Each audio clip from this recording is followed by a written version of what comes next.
war in Iran just took a dangerous turn, and this one matters more than its looks. A missile was just launched at Israel from Yemen, not Iran directly, not Lebanon. Yemen. That means this conflict is starting to spread, and when wars in that region expand, they usually don't slow down, they accelerate.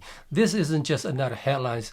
This is the kinds of shift that can pull in more players, impact global shippings, and ripples into markets. So let's break it down to what just happened and why it matters. Here's what we know.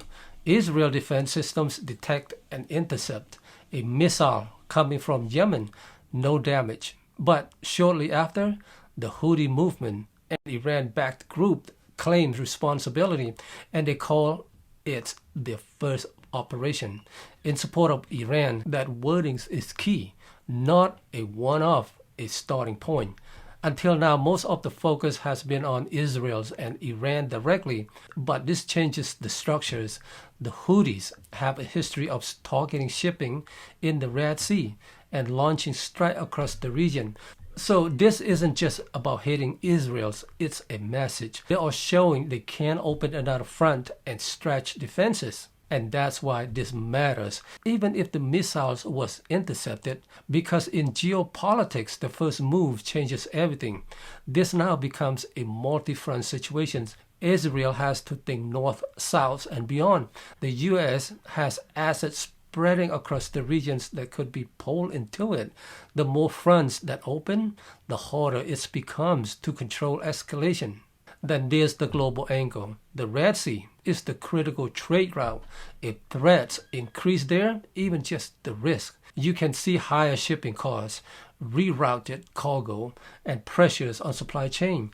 That's how something like this starts showing up in oil prices, inflations, and broader markets.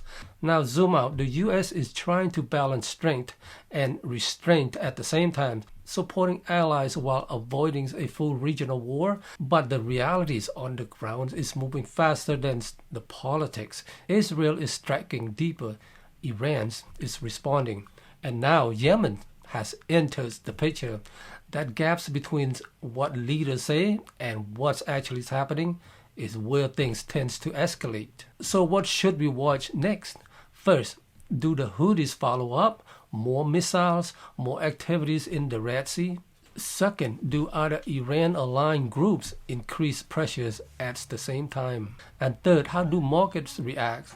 Oil, shipping, risk sentiments, that's where you'll see how serious this is becoming. Because this might look like a small event, one missile, no damage, but structurally, it's a shift. And those are the moments that tends to matter later.